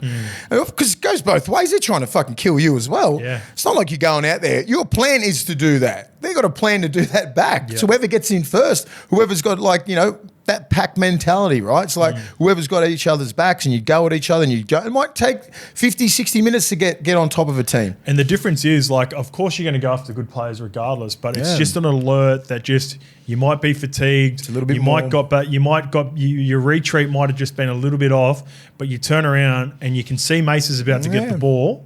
And you're like, oh shit, he's our guy. He's our head on a plate. So whatever energy you think you didn't have, you have to exert it. Yeah. And there were a couple of times when we had head on the plate and I went after someone and come off second best. Yeah, that happens all the time. Because the fact is, if you clip him and you hit him and they're aware of it, and also if you verbally let them know, some players went to mud by just knowing. Like I seen players, and I won't name the players, but we played in Manly and would let them know that they're head on the plate. And you could tell that they didn't like that. No. That's all the time. You sort of know. Every time I sort of played at the peak, you're like, you know, they're coming every game, which makes would have been a number ahead. Yeah, which makes you play better. Yeah, because you're like, okay, well, you know, you start playing a bit smarter, play tougher, and everything like that. Because you know, like when your first hit up, there's 4 in the tackle. Yeah. And there's fucking elbows in your head, and there's a lot of push, and there's a lot of chirp, and I'm like, fucking bring it. You know what I mean? And it was good banter, right? And I'm talking about going against, like, some of my fucking really close friends out there, right? Going out, Mick Crocker was a fucking lunatic. I mean, he would go at it all the time. You know what I mean? Like Fitzy, and you know, some of the best players in that era. Can you remember a certain player? Because Sam stands out for me, where I'll quickly tell this story where Sam was ours for South. He was running like 200 metres a game. We were going into him, and he thrived in it. He was laughing. He was enjoying the contact. He was, you know, head on the plate. He must have understood it through Madge. Can you remember an example when you played, looking back at the Penrith Panthers teams that were really good in your era, where who would have been the Panthers head on the plate? In my head, it was Martin Lang. No, TP was on an edge. Yeah, so it was hard. TP was on an edge in Nullavow. You had to get like you had to get at Martin Lang, you had to get at Joel Clinton, Waterhouse, those sort of blokes, and fucking really get at them, because they were like, Martin Lang was about it, mate. He didn't give a fuck who you were. Yeah. He would run, like, mate, guys like Gordy and that. He was playing against those guys in the late 90s, the Gordy in his prime, pumping him. He gave you a shot every time. Fuck, mate. He would give you it exactly. And you just got to respect that shit. Yeah. You know, he's a doctor now. Is he? Yeah. Oh, good on him. He's a PhD, the guy, he's a fucking genius. Yeah. Because the guy that I did the brain stuff where he goes, you know, Martin Lang's like, he did his PhD with me. That's so... I was like, fuck, that guy's a lunatic. He's one of the toughest dudes, most slept on, hardest dudes to play the game, man. Like, he would not give a fuck if there was me, Ogre, Sonny Bill, Roy, Pryce, anyone. He's fucking... He's laying... Whatever that line, he's laying the line. get him off it, right? Or But the thing that doesn't make sense, if you're so intelligent and you've got to... I love it, mate. To make that decision and play a game like that weekend where it's not a smart decision, but he was just fucking super... He was... They're not built like Martin Lang. No. But mind you, you've got the Paleocinas of the world that do that stuff. Mate, but he wasn't as big. He was 125 kilo like Paleocina. Yeah. Would Martin Lang be about 100? With a goosey. OG goosey. Oh, fuck it. Remember playing against that guy at his prime when he hit the scene 3, 4, 5, 6. That's when we were in our prime. I kept on seeing his highlight mate, when he's fucking head down. How are you supposed to hit that? You can't. Fucking impossible. I think I'm in one of those little highlights, but I think he barged about 3 or 4 people and I just hit him around the legs. All right, here we go. He was an animal, mate. Far out, man. So Lukey just shared Martin Lang's website. Martin Lang is a neuroscientist with a PhD. Fucking oath. With a special interest in contact sport-induced traumatic brain injury, concussion. Yeah. Martin is a former player. So I wonder if just purely... I think he's worried about it when he played. Yeah, maybe he had some worries and some injuries post-footy. That he retired at 28, you know that? No, I didn't. Played in his last game. No, I didn't. On our prelim, which Ogle was highlighting, that was one of the hardest games of his life against Martin Lang. So he retired after that game in 2004. Prelim. Why'd you crack him that time? Was that just because he's the alpha? Was that ahead of the plate? Yeah, exactly. It was just fucking, we just had a fight because it was like, I remember being out there in Penrith and I can tell when the boys are a bit down, right? Mm-hmm. And it's like, it was a fucking terrible fight as well. I'm like, we need to fucking fire up. Penrith out at Penrith on a Sunday, just crack it, like absolute fucking mayhem out there. Both teams, big fucking packs. And I knew we were a little bit off. And Martin Lang ran a little bit of a decoy and I just shouldered him. He goes, fuck you. And there's nothing like starting a fight that can pump everyone up, right? I was just intentional, just to fucking fire the boys up. Yeah. And then we were just on it. It was one of the fucking greatest games. Yeah, but that was the only point. I didn't fucking hate him at all. It was just like, because we were competitors. And I was just like, he just used to fucking just not stop. You know what I mean? Like you could hit him as hard as you could with your shoulder or anything like that. It was just like, he's got to respect players like that, man. Skill set not high. Oh yeah, Lukey's got it. You know, like we've all seen the fight, Lukey. Yeah, but here we go. It's the first one. Yeah. And he just used to talk a bit of shit too. Yeah, he has a little word. Yeah, I'm watching it. He's just like, this fuckwit just hit me. How good. It's on. Oh, how good's Rabs? How good's hearing Rabs go? Oh, what about when you hear... watch it? Nah, I've seen it. You would have seen enough. Yeah, what about the different vernacular? Wait, pause 1 sec. Sorry, I know this is your story, but I want everyone to hear Rabs here.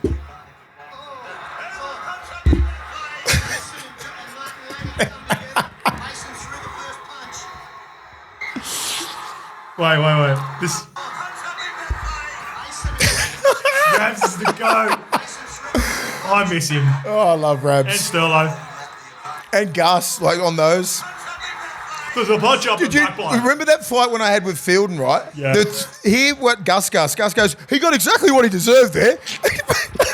Yes. It's fucking hilarious. Gus, Fatty, Sterlo, mate. Rabs. Undefeated. The best. Fuck, they were the days. Oh, God, it gives me chills now. Yeah, but yeah. I'm getting goosebumps. Yeah, like Martin Lang, I got nothing but respect for that man, and even more now that he's really fucking oath. A PhD, proper like neurosurgeon, doctor, whatever he is, killing it. All right, this one comes from Scotty Knowles. G'day, Scope and Triple OG. L1 from day one. Still got goosebumps over there. Yes, man. L1 from day one. An enormous Roosters fan. I thought I'd share a personal story involving the Toronto West kid. I was playing for the mighty Southern Seagulls, South Sydney competition, under sixes, back in 2005. Before our first game of the season, everyone on the team got to choose what number jersey they wanted to wear for the season ahead. Being a massive Roosters fan, I had my heart set on the 6 as Freddie was my favourite player. Unfortunately, one of the boys got selected the 6 and I was handed the 11 jersey. I was very upset and distraught. Fortunately, my old man was a massive Bulldogs and NRL fan, and he showed me a rerun of the 2004 grand final run from the Bulldogs where the big fella was best on ground. After watching that video, I instantly fell in love with Willie and the number 11 jersey. I even got a few Razor stripes for the upcoming season. Cheers, Fuzzman. That's just a bit of a shout out. That's Thanks, a cool mate. story. Yeah, I love cool. ones like that. Yeah. And that is the comment of the week for me. I love that. Even though it's not even really a question, it's a great comment and it's a great shout out for the love and respect Appreciate it, mate. For big Triple OG, and I knew you'd appreciate that, mate. All right, let's get to the Roosters. He talked about his favourite teams. This is the distance division. No, it's not. Let me change that again. The beaches. This is the beach. Beaches. All right, the Sydney Roosters are in uncharted territory. They are $3.50 to make the top 4. They're only $1.85 to even make the top 8, which normally they'd be around $1.50, mates, in years past. The Sydney Roosters to win the minor premiership at $15 and to win the grand final also $15. This question comes from Josh Pryor. Hey lads, L1 from day one and religious mower as well. That's my Saturday morning show that I do. Have loved watching the product and your brand grow over the years and how the two of you haven't changed a single bit. Big love for what you guys do. I'm one of the 5 Roosters fans you guys have, so hoping it increases my chance of having my question read. Apologies in advance because it's extremely biased. Are people underestimating the Chooks slightly? I get the departures of key players like Jared, Kez, Joey, but there is still a great core group of guys. Teddy, Toops, Angus Crichton, Victor Radley, Lindsay Collins, Spencer Leniu, Connor Watson, as well as Walker and Cheese, who will return at some point. If 2 out of Toya, which is the young gun centre that they've got there. I think his name's Robert Toya. I looked that up because I did my Supercoach team last night as well, which I'll get to. I'll get to next week on Thursday. Billy Smith and Marky Mark can fire in the centres. I think there's a serious football side there, and I've seen Roosters halves have half as good a squad and make the top 8 comfortably. Josh Pryor, great comment, and I am so excited. People think I'm a Roosters hater. I'm rooting for the Roosters this year. I love when champion teams, champion coaches, champion players start to get their knocks and then they prove people wrong. So This is where they are. Yeah, they are. Coaching and availability is going to help the Roosters. If they have everybody, they've got a star-studded team. And Nuclear said that team. Don't have the depth of they've lost some really great leaders in their team. Right? When you win a couple of premierships for a club and you've been a Hargraves and a Joey Manu and the guys that have been embedded in that system, it's huge, right? And you lose those guys. It's up to the other guys, the guys like Victor Radley, the Sam Walkers and that, just to take that leadership role, Teddy, everyone like that, and just raise the bar again. And Robbo, raise the bar. This is the Roosters. They don't expect that. They don't expect to lose. No. They do not expect to lose. People can write them off at their own peril, but they're well coached and one of the greatest clubs in the history of the game. And I don't think they'll win the comp. It's just pretty hard to get past like Melbourne and Penrith, but they should be thereabouts. You think they'll be competitive? Yeah, and if Sam Walker comes back to fucking full strength and he gets the keys to that team, he could do anything, that kid. And if Cheese comes back and he plays the brand of footy that he wants to play and they really start playing a new brand because they've lost those guys like Keary and who really ball hawks, right? They get the ball a lot. So Hargraves, everyone like Joey gets the ball whenever he wants and they're all gone now. So Lindsay Collins needs to step up, needs to say, that's my fucking pack. Victor Radley, all these guys. Teddy did last year. Spencer Leniu needs to go, fuck. He should start every game and dominate like he does when he does off the bench. It's a different energy when you start. Of course he can start games. They're just pure. He's just a dominant wrecking ball off the bench. Would you change anything if you're Spencer? Fuck, no. I don't know. Like not in his game. His game's silky, but he just plays to what he has to play. When he comes on 15 minutes to go, he needs to raise the energy up, needs to make a big hit, big run, all that kind of stuff. When you start, it's different. There's no rule. You can't be so destructive like that. You know what the prime example is? Going back to his OG at Penrith, Moses Leota didn't change who he was when he came off the bench, did he? He still started. Yeah. Front-loaded, 25 minutes. Yeah, and I think Spencer can do that. And then come on the back end and just bash people with the end. That's what Spencer can do. That's what Spencer should be doing. He should be doing that because he's one of the hardest guys to hit, low centre of gravity, got good skills as well, but doesn't have to show it when he comes off the bench. He did that a little bit too last year when he started. That's what I'm saying. You start like when you start games, you obviously got to try and get a real standard in the middle, boom, little tip-ons here and there. It's a different energy, right? You get into the game. So when you do come off the bench, it's different energy. Front, we're behind. I need to fucking do this. So you're not even thinking about offloads or tip-ons or anything like that. It's like you just want the ball and you want to make a change. But when you start games, you know you're going to be out there for 30 minutes. You've got to have a little bit of a tip. You go out the back, have a run, bit of footwork, offload. You can mix your game up. So if you get that into him, he can be fucking anything, Spencer Leniu. His skill set is very high. Just needs to get fit as hell. Like, because you can only because he front loads so much and he lets everything out. Like he can max out at 20 minutes, 15 minutes sometimes. Right? And when you start games, you start into the game, right? You just can go with the flow. It's not as easy as said though. Like Cheese has struggled with that because Cheese was so good as an impact player. He really struggled to have that same effect by coming off. By the way, Cheese and Sammy Walker, they're not going to be back until about round 10. Yeah. They just started running. Do you think Radley goes back to the middle? Yeah. Let's go through the team. I'll go my predicted So teams. going back to the bench. So a good tip Gus used to teach me, right? When I used to come off the bench for New South Wales, he goes, don't come on there and try and do too much. Go on there and help the starters out. Give them a tip. Get into the game slowly yourself because it's like coming off. What do you mean give them a tip? Tip the ball on, pass the ball, help the starters. Just help. That's what I tell some of the young guys now. Go on there. Don't try and fucking change the game straight away. Warm into the game yourself or you blow yourself out in 5 or 10 minutes, right? Because it's like going onto a bloody treadmill at like fucking 30K an hour coming onto an Origin game or even an NRL game at this time, right? So get in the game slowly. Get the guys who have been on there for 20, 25 minutes to try and get them an extra 5 or 10 minutes. Little tip on, try and get in the game slowly and try and work the game out. Don't try to come on there and get fucking 3 hit-ups in 3 minutes. Yeah. You'll be blown out. Yeah. You fuck outfit, yo. Yeah, it's a good shout. Some good info there for younger players. All right, their 2025 losses for the Roosters. Joseph Suaalii, huge. Probably easily the most amount of games and experience lost. So Joseph Suaalii, Rugby Union. Jared Warrior-Hargraves. Joseph Manu's coming up? Yeah, okay. Sorry, yep. sorry. Jared Warrior. Joseph Suaalii, he played, so many games. He played fucking 2 years. Jared Warrior-Hargraves, Hulk AR. Joseph Manu, Rugby Union. Luke Keary, Le Catalan Dragons. Sitili Tupanua. Sorry, did Luke Keary? I thought he retired. No, he did originally. And then... Fuck yeah. Finish it off, son. Stevie Mack.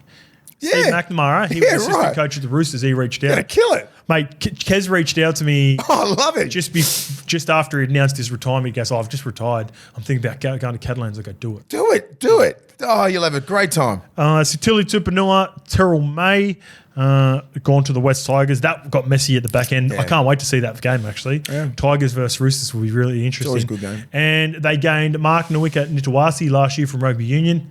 And the Chad Townsend. Had a chat to Chad on the Moles on Saturday. He's probably going to get that starting slot. You know what? At the time, I reckon Robbo would have signed him for experience to come in, support both, and compete with both Sandon Smith and Sam Walker. Yeah. But now he's going to be crucial to the start of the year. He can run that side.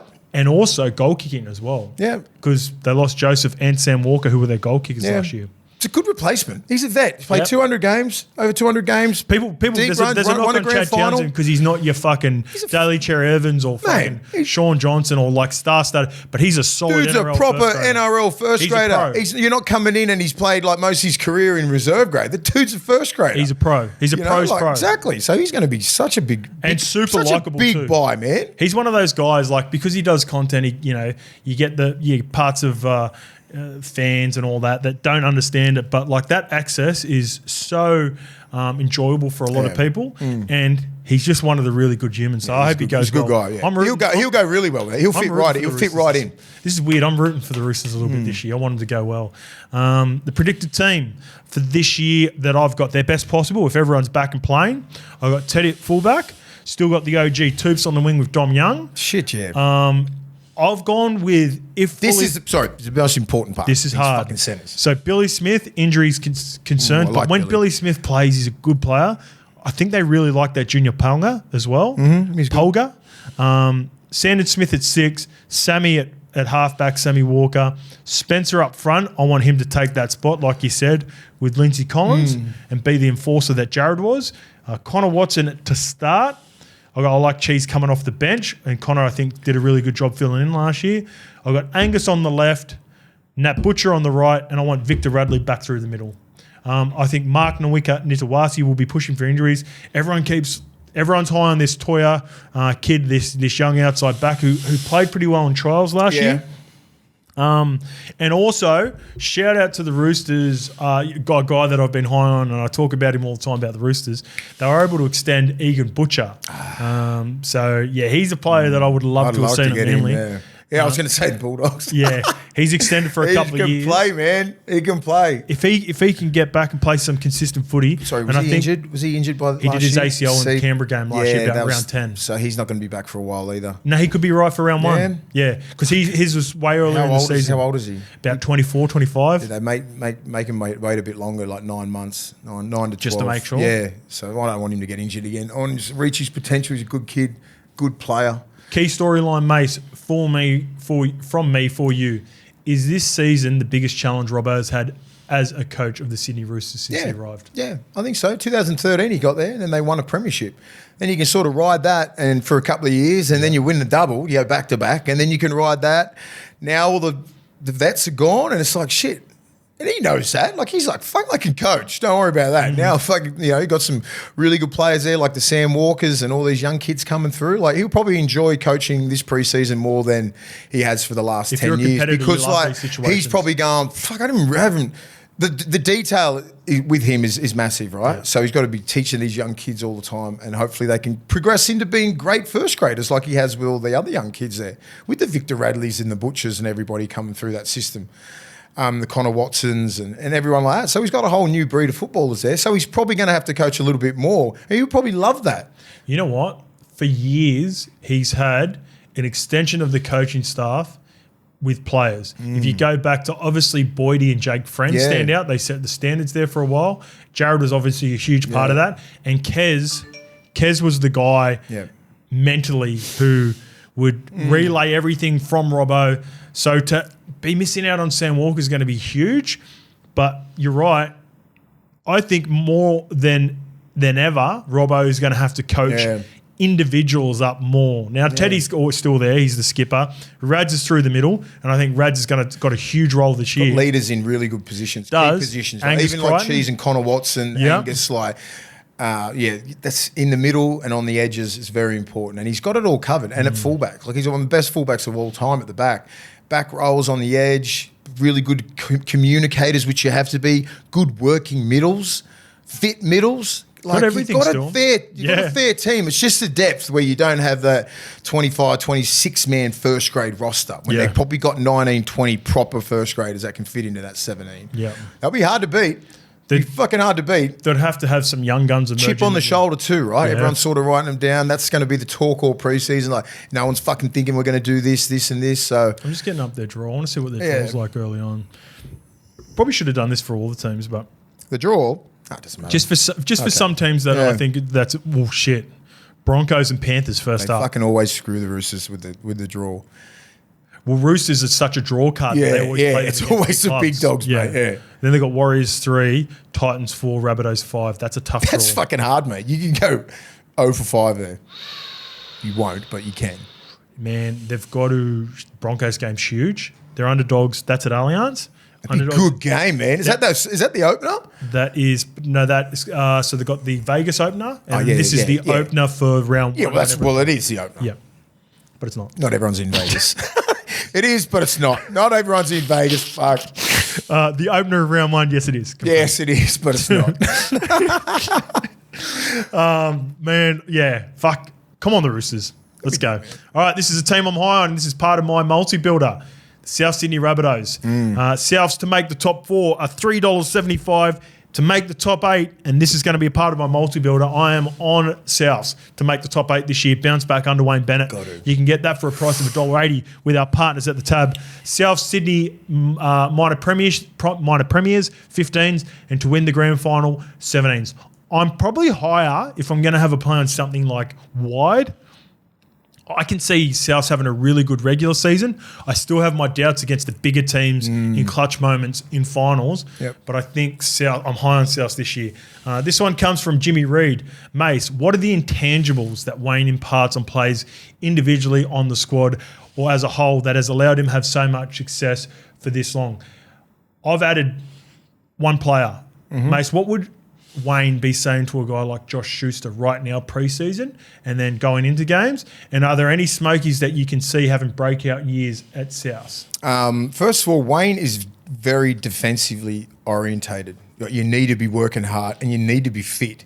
So having Schuster there they're both his weaknesses. And if he can make anything a strength, if any coach could make that player live up to his potential, it's Wayne Bennett. Rather than making it a strength, just not making it a weakness. Just be good at it. Just be like, not talking like fucking Victor Radley, Cam Murray sort of shit. Average. Just be better. Yeah, exactly. Like a 90% effective tackler.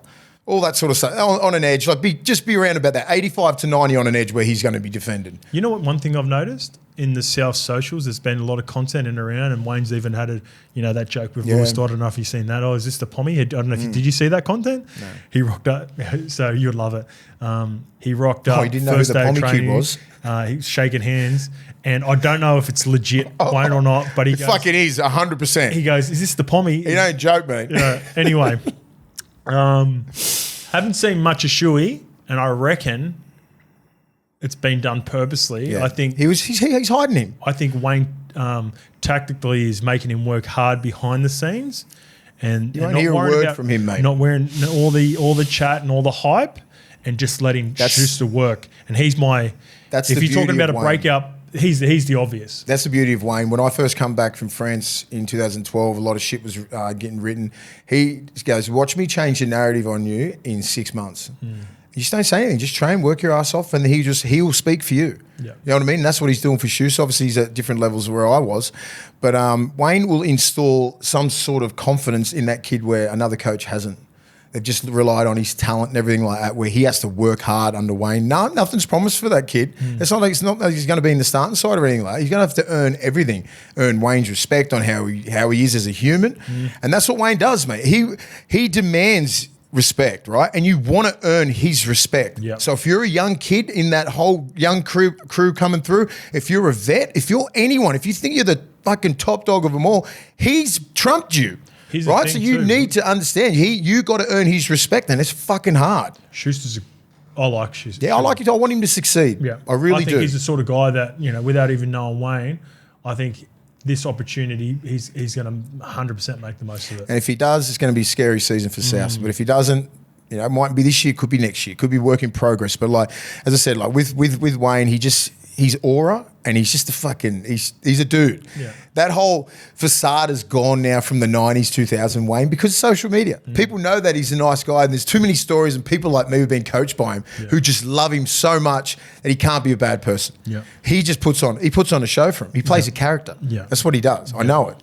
And I think South should be good. You know, one thing I've noticed, and this is a positive, and not a knock. I'm not knocking this guy specifically. It's just this is what happens when we talk about the pros and cons of losing Wayne. Now, I can't remember seeing hardly any clips at all about the CEO of the Dolphins commenting on player movement, all this sort of stuff when Wayne was there. And I believe it's Terry Reader. I think he's the CEO. Now, watch him in the documentary. He's stout, worked well with Wayne. But the little things like this. He controls a whole club. You see little comments coming from Dolphins and a lot more media and access and like people open to chatting and vice versa. When you go, all the shit last year that was going on, you had comments from ex-players, people within the building, players, all this sort of shit at South. I haven't heard anything. No, because he shuts down. Wayne's there. Because he controls everything. That's part of the deal, mate, right? And I think that's what fell through up in Newcastle. He didn't have full control because board and all this is a bit messy up there, right? And Tinkler and all that sort of shit, right? But when he goes to clubs, he controls everything. So everyone bows down to him, and and that's part of the deal. And that's why he runs clubs like this. That's what the Wayne factor is massive. Because the media, because the access. They're going to completely fall off. No, they I've won't. just noticed it. Terry Reader, watched him in the documentary a couple of years ago. Didn't see shit comments from him. Now you're seeing stuff. Not shit comments. Just comments. I didn't see comments in general from him. Now I'm seeing a lot of stuff around the Dylan Brown. Now I'm seeing a lot of stuff where before and media would ask Wayne questions and he'd just shoot it down, not reply. Yep. And because he's got the runs on the board, media just give up. Yeah. Whereas that's a part of it as well. That's a part of the program. So just look out for that as the year goes on. All right, 2025 games. Jamie Humphries from the Manly Seagulls. Ewan Aiken, I reckon, is going to be a sneaky good buy. Lewis Dodd, Shuey, Josh Schuster from Seagulls as well. Jaden Sullivan is on loan from the West Tigers. I don't mind him. Yeah, same. He's got talent, bro. That's what I mean. The Wayne Bennett factor will get the best out of like a Sullivan. Yeah. Right? He's got talent. He's got a shitload of talent. Schuster's a shitload of talent. Obviously, they've got a lot of guys like Cody Walker and Latrell and Cam Murray and that, but like just those little sneaky guys can sneaky little seasons. We did a Jamie Soward. Yeah, great depth. Yeah. Like this Lewis Dodd is I've got him in as the 7, but that's probably the least convinced I am in a position. Everywhere else is pretty solid. So they lost Thomas Burgess, they lost Cookie, Damien Cook, they lost Dean Hawkins, Tane Milne was released, Michael Cheekham's over at Manly, Leon Tehel was released, Lockie Ilias is the Dragons, and Isaac Tuitupo Thompson, he's been released as well. So my predicted team, if everyone was healthy, now this is a big if. This is because Campbell Graham's already broken his hand. It's going to miss the start of the season. Oh, you poor bugger. But if they were all fit, I got Latrell at fullback. I got Alex Johnston when he returns from his Achilles injury and Tyron Munro on the wing. But I reckon that's a big one. It's a big one. The reports are that Alex Johnston won't be right for the start of the season, same as Campbell Graham. You need those vets, man. On the right, Jack White, and on the left. I would prefer to go Cody Walker 7, Jack White at 6. I thought that's when South played their best footy last year. Tavita Totola at front row with Jai Arrow. Peter Mamazoulis at hooker. Keon Kalol-Matangi back on the right where I like him the best. Ewan Aiken on the left. He just signed for 3 years with Wayne from the Dolphins, so I reckon he's going to... Yeah. That's a position of need for him for a while. For left side back, they had hosts there for a couple of times. They put Cam Murray, Cheekham. They just can't find that. Yeah, he's a proper back rower. He is. He is now, for sure. It's like a Bo Scott similar. He is. Similar. Centre and then into the back row. He loves those sort of players. Great comp.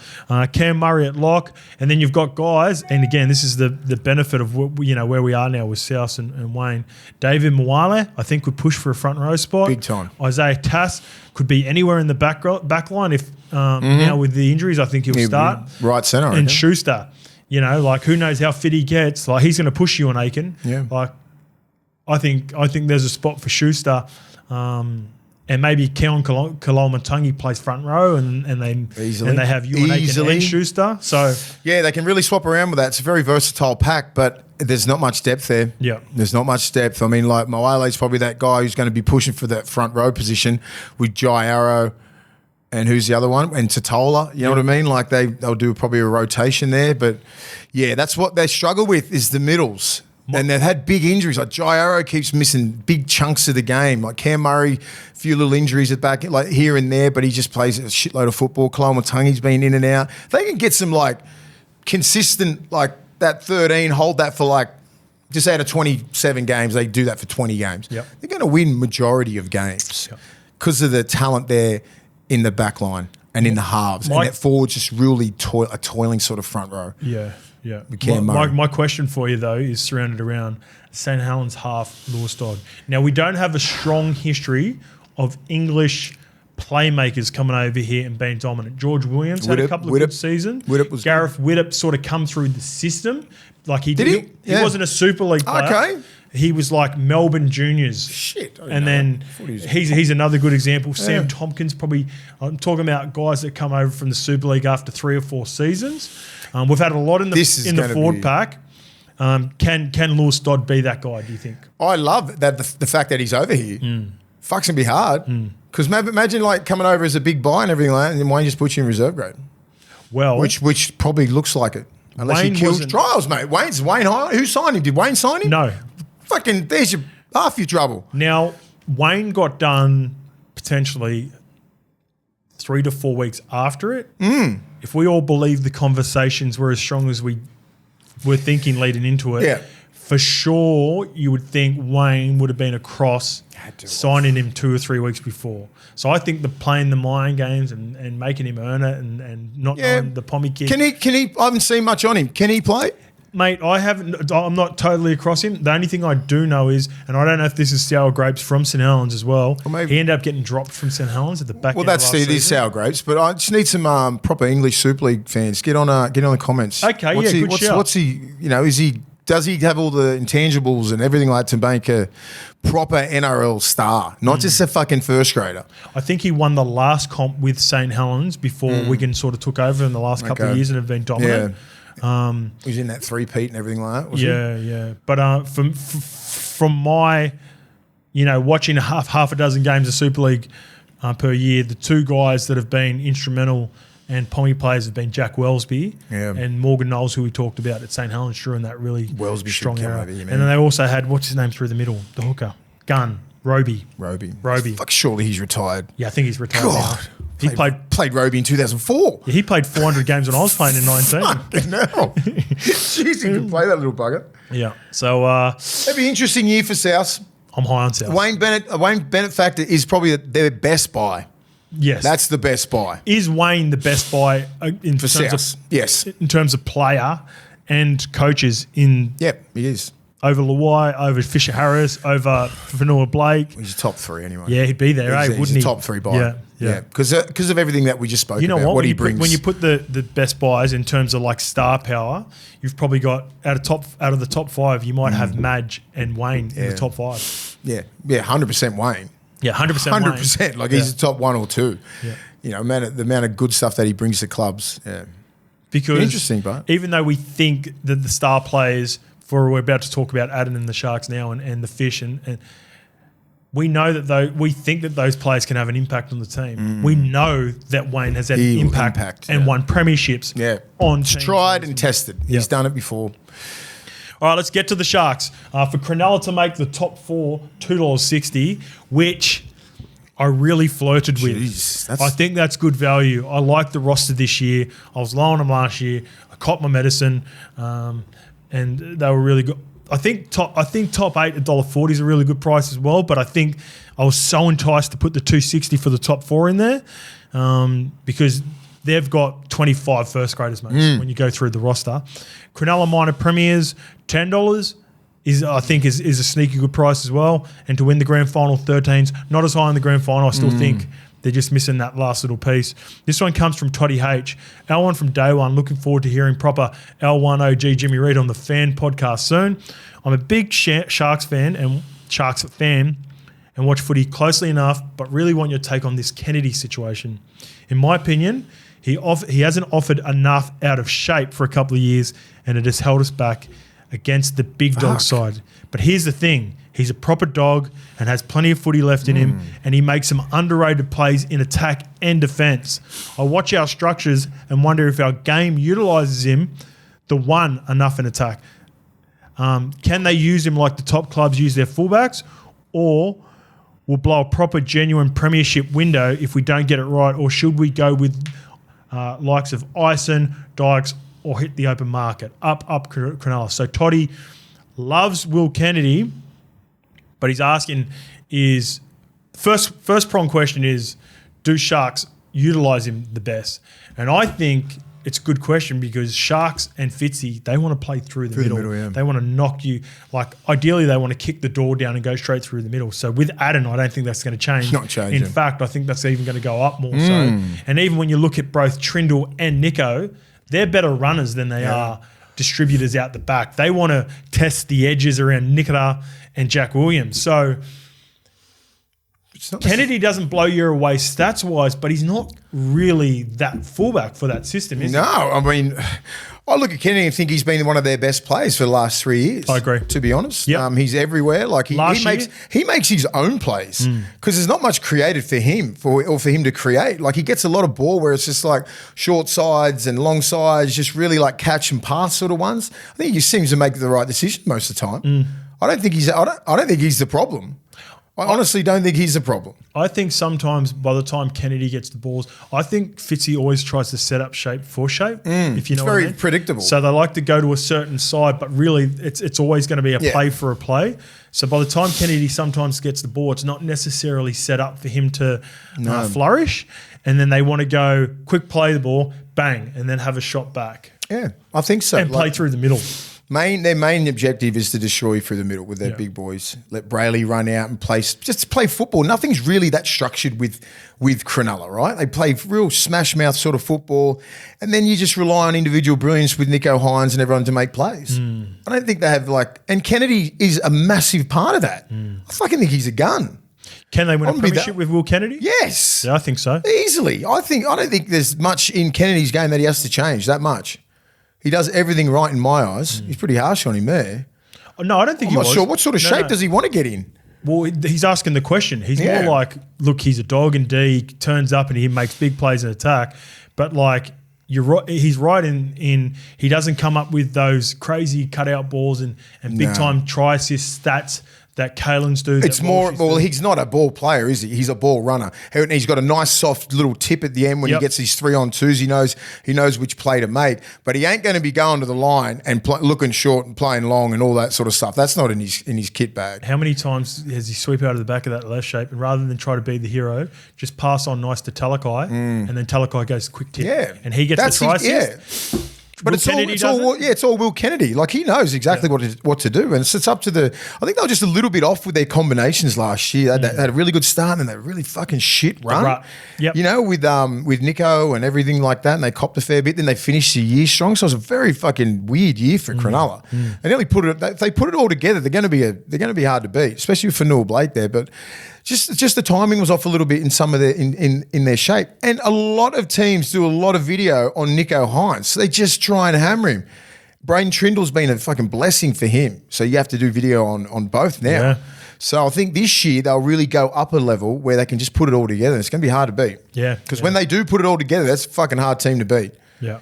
With Fanua Blake. Fanua Blake just plays front foot. He's got a tip. He goes through the line. There's going to be second phase created. Just off his brutal runs through the middle. I think they're in my top 4 easy. Yeah, well, there you go. Yeah, the more we're talking about him, the more I started thinking. Fucking tough, man. They're tough. But then I've got 3 in my top 4, so I don't leave myself much wiggle room. And one of them not being Panthers, for sure. Oh shit! I don't want to. I don't want to overcook. They're out. Yeah. Remember last year when you had 13 teams in the top 8? I think I'm going to have something similar for my top 4. Oh, I'm going to have 17 in the top 8. All right, 2025 games for this year. Huge. Adam Fanua Blake, arguably the signing. For free agency.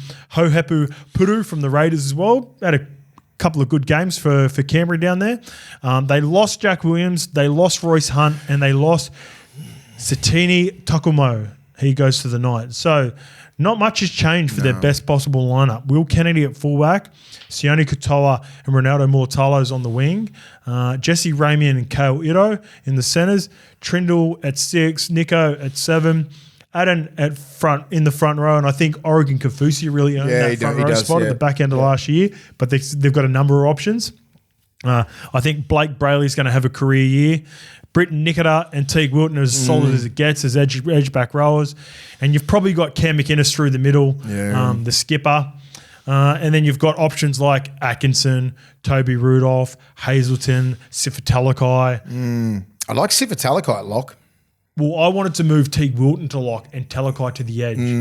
Something like that. Like McInnes is not the answer at lock. No, I know that. In the modern, I know he's their heart and soul of their team. Yeah, but I think he could play off the bench quite easily anywhere just put him in the middle. Do you know what I'm saying? Like I just think I would start with. Yeah. Could you start with McInnes, take the sting out of the game, and then bring that ball playing through the middle? Yeah. I want to see Teague Wilton sort of become that. Isaiah, I said this at the back end of last year, Teague's got but I think Teague Wilton has Isaiah Yeo potential on him where he could play through the middle and be that creative player. Yeah, well, that's what they're missing. Well, that's where Yowie started on the edge. Yeah. And then he just created his own little thing in the middle there. Great ball playing and everything like that. I think he has that skill set as well. It's up to Fitzy to sort of cultivate that and put him in there because he's about fourth year in first grade, fourth or fifth. So, it'd be interesting, but they need a little bit more of another dimension in the middle. Yep. Just like, because it's very pedestrian sometimes and it's easily read coming from the middle when you know where Nico is and it's quite easy to defend sometimes. Okay, here's my key storyline and it revolves around the guy you just mentioned. Can you envision a revenge year for Nico Hines after it was a roller coaster season? And here's what I add to it. We talked about the origin early on. I really think that Nico could be leading the Dally M's this year and not even be close to in contention for Origin, whether you think that's fair or not. Yeah, that's right. And I think it'll benefit, similar to what I said, how it benefited Teddy last year. Nico concentrates on the Sharks. I don't think hardly any of the players are going to be in contention because Loz is going to play it pretty safe, and therefore the Sharks could thrive because of it. Yeah, I agree. I think Nico, the year that he had last year, I think he's mentally strong enough to bounce back really big, like with a sort of Dally M sort of year. Or be up there in the top 5. That's what he needs. Just concentrate on. Don't think about rep football if I was him. Think about getting in the New South Wales side, test football or anything until you get your club football like spot on every single week and concentrate on that. That's all he needs to. And that's what Fitzy will be Fitzy will be drilling into his head. Cronulla first, and then everything comes on top of that. In saying that, that's probably how we would have been playing regardless, right? But now, once you do actually... the narrative that's out there about him, right? Because they always fucking ask him questions. Like, bit of a tip, they ask you an origin question, don't answer it. Because that's just clickbait straight away. Yeah, be smart. Don't talk about Origin, just talk about Cronulla the whole preseason if anyone wants to ask you something, because they're always going to bring that shit up with Nico. I know what journos are like. That's the fucking little bit of clickbait. Oh, yeah, I'm looking forward to see how it goes like about New South Wales. Fucking brush everything New South Wales rep football. Yeah, I like Concentrate on the Sharks. I like it. I think he's in for a revenge year. Fuck yeah, I hope he does. We've got some predictions coming up on Thursday. So look out for a Nico prediction. I've got a good one. And by the way, I sent a little Nico doppelganger the other day too while I was thinking about my notes. I was like, oh, that's a good omen. Nico's in for a big year. 100 on the Dally M, responsibly. All right, let's get to the Dragons. For the Dragons to make the top 4, $13. To make the top 8, $4. To win the minor premiership and grand final, 67. The Tab, our partners, are not high on the Dragons this year. And this question comes from Dynamite. Questions for the Dragons next week. Everyone is assuming that Ilias will slot into the 7 in Ben's absence. However, Kyle, even though he wore the 6 last year, actually led the side more as an organising 7 than what Ben Hunt did. It freed up Ben Hunt. Ilias actually came through the juniors as a 6 and not 7, so I expect him to grab the 6 jersey and run with it. Expecting a big bounce back year from him. Where do you see him playing? Can you see? Yeah. It's pretty good. It's good chat. Yeah, they just got to work it out. That's what the coaches are for. Yeah, work out your strengths. Got Flano and Ilias down there, both not the same player. Do you know what I mean? They're so different in playmaking and everything like that. So I'm not sure what suits. I like it. I like Ilias's 7, but then I'm like, he just got stuck on a right side his whole career. He never ran the whole side. So Flano's used to doing that. Flano can work both sides of the ruck. And if Ilias wants to stay on that right side, which I doubt he does, but that might be his thing. If you come through the system as a 6, he might be one of those players who never played on the other side of the field. You know, that's up to coaching. Split. Yeah, that's up to the coaching. Yeah. But, get through all the rest of it. I want to see what their team is. Okay. All right. 2025 gains, Damien Cook, Clint Gutherson, Lockie Ilias, Val Holmes, Nathan Lawson, and a sneaky good late pickup, Emre Gula. Goes good. 2025 losses, Zach Lomax, Savelio Tamale, Jack Bird's off to the Tigers, Max Fiangai, he's up at the Dolphins, Alec Tui Tavaki, far out, Lee Leopards. Yeah. Ben Hunt's at the Broncos. Dan Russell went over to the Warrington Wolves. Farmanu Brown's released. Jesse Marshke, who we talked about at the Nines, he's at the North Sydney Bears. My predicted team. Sorry, and Frankie Molo just walked out. Is that 100% done now? I think so. I'm not sure, but he hasn't turned up to training for a couple of weeks. He just went there and he just went, I'm out. So that's a massive loss because he had a really good year last year. Well, this will get to my storyline, which we'll talk about with the Dragons. So Gutho fullback, co-captain with Cookie. Christian Tuipoloto, I think, will win the opposite wing spot. I think Flano was loving him at the back end of last year. Flano has actually said this on SEN. He's going to play Tyrell Sloan as a hybrid fullback, and there's going to be some rotating between him, Gutho, and even Val at times. Yeah, wow. Val in the centres with Moses Sully. Yeah. Kyle Flanagan and Lockie Ilias in the halves. Emre Gula, because of the Frankie Molo situation, goes straight into a starting spot with Jack de Bellin up front. Cookies at hooker. Luciano Leilua and Jaden Sewer in the back row. And I think this is the year for Toby Couchman to announce himself. Team, man. And take that spot. The Couchman brothers are highly touted down there. Yeah. And then I think 2 guys that I know Flano loves is Tom Eisenhuth and Hame Saleh, who they got last year. Right. And they could potentially, maybe Eisenhuth plays lock, maybe Hame Saleh potentially starts over a guy like Gula or Jack de Bellin, we'll see. But my question for you and around the storyline is Flano's made some huge changes and he's not shy about letting people know where they, how he feels and if they are. And, straight shooter. And he's a straight shooter. How do the Dragons players, these fringe players that are still there that have been part of the system, do you reckon they've had their 12-month of adapting to Flano and they feel like they're a part of the squad, or do you think there's still some changes for Flano to make? I think Flano sort of asserted his dominance and what sort of person he is and how he likes to play, and they had a successful year last year. Now they've bought well. They've bought a lot of vets and a lot of experience. I'm not saying they're at the peak of their powers at the moment. No, but they're not. They've sort of plateaued out a little bit. So they're not declining. Not declining massively. Gutho's played a shitload. They've all played a hell of a lot of football, a hell of a lot of rep football as well. But it's just priceless that experience out there, especially for the young kids coming through the system, like the Sloan. How Sloan is going to? He could go to that next level for freaky shit. It's what he's got in him. He needs the work ethic of a Gutherson. Yeah. So it's an important thing. That's why Flano bought him. Yeah. It's just the mentality on how to approach games, how to approach training sessions, being up the top all the time. Same as Damien Cook, same as Val Holmes. These guys have played in the rep scene for 6, 7 years, 8 years. A lot of football there, a lot of experience that can, and cultivate the next group of young kids coming through the next 3 or 4 years. That's what he's doing, Flano. Everyone else has just got to buy in. He's a hard-nosed sort of coach, man. He knows what he wants, and he's got the players there. I'm not sure what happened with Frankie Molo, but that's fucking real. That's bizarre for him to go in there and say, I'm fucking done, because he's on some decent coin there. He had a good year last year, looked happy. Yep. And there's been no news ever since. So I'm not sure. You think, Flano's been really open since he's taken over. Like he's said, players are going to move on. Luka's putting some stuff down here, but I think, and there's been reports about something with a coach there. Yeah. But do you think this is just playing, having a guess? Yeah. Flano's been really open about going after middles. Do you know, like if you're a middle and you're at a club and you hear your coach going, would love another middle. We think I'm one middle away. Does that sort of give you the shits? Do you think not if I'm Frank Molo, because I'm thinking I am the fucking middle. Yeah, it could be a pride thing with Frankie Molo. Yeah, but I'm just saying, I don't think it's that, because I'm thinking if he wants more middles, like if I was Frank, I'll be like, I'll probably need a bit of help. I need help, right? If you're another middle, you'd be going, fuck, is he talking about me? Yeah. But not if I'm Frankie Molo. I'm like, well, I'm the alpha in this team. Yeah. And even DeBellin does his own thing. Like he's a good middle, but everywhere else needs a little bit of work. Yeah. Depth-wise, I like that. Depth-wise, that starting team you just read out there with Sewer and all these sort of blokes, and fucking hell, it's a top 8 team. Like now that they've got... They're in my 8 as well.